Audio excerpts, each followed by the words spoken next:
Well, tonight, let's switch gears and continue our look at, I got a chuckle out of the crew, at AI, artificial intelligence. But tonight, our warning is not about AI in general, as we talked about yesterday. We decided to drill down on this a little bit more and talk about some of the questions that we probably should be asking before we unleash this thing, right? Wouldn't that be smart? And what we want to focus on tonight is the weaponization of AI and the dangers that could possibly present in and of itself. News with Rick Sanchez, special correspondent Michele Greenstein, who, by the way, also has all of her teeth, is good enough to join us now to talk about this. I understand, young lady, that there are examples of haywire incidents when it comes to the weaponization of AI, correct? Of course. Well, I mean, the latest chapter here is Lockheed Martin's helicopter pilot augmentation system called the Matrix, and they actually tested this late last month. So let's take a look at some of this footage.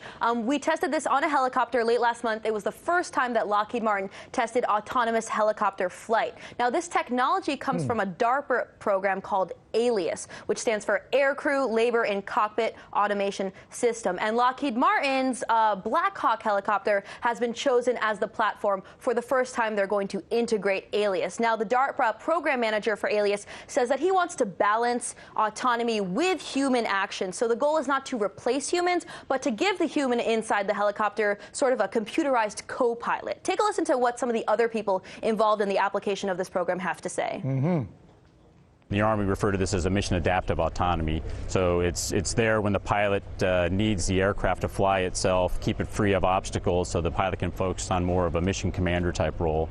But the pilot's also able to interact with the system to resuggest or reroute or replan on the fly. So I think the reason this type of technology is important is to reduce workload, the piloting workload, and let the mission crews concentrate on what they're really there to do, which is to either execute the medevac, the close air support mission, or whatever they're there to do. And rather than concentrate on moving controls, they can concentrate on what really needs to be done. So basically what they're saying is that we're going to remove the flying task from the human pilot. The helicopter itself will be able to handle the flight, so the pilot can focus on the bigger picture. I can't help, maybe it's because I'm older, but I get a little worried, just from a moral standpoint, about the idea. I think that's really natural, yeah. We're essentially doing all these things where we're turning things over to computers. Right. To do our thinking, essentially. Yes.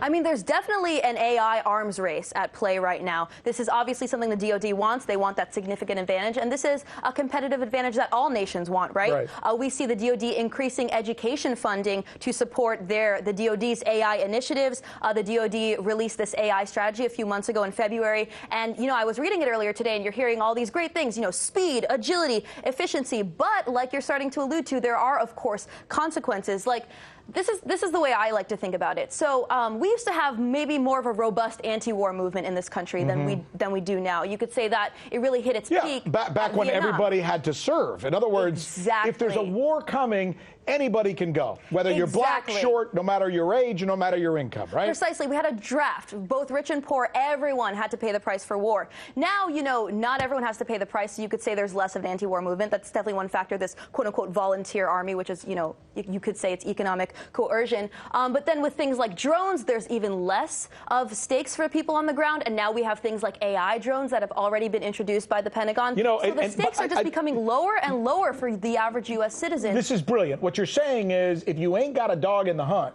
you ain't going to care. Right. If you ain't got a dog in the hunt, quoting a famous Republican congressman once, if you ain't got a dog in the hunt, you ain't going to care. When your child doesn't have to go to war because all the poor Hispanics and black people have to go to war, then you're not going to care. When you're never going to have to go to war because a computer's going to do it for you, then you're going to let them bomb whoever the hell they want to. Absolutely, and it's possible that we're really not going to see the revitalization of a strong anti-war movement when, the military becomes increasingly autonomous and there's less and less of a human role in the military. It doesn't affect you. God, that's brilliant. This is an important conversation. Let's keep having it. I think so. Thank you.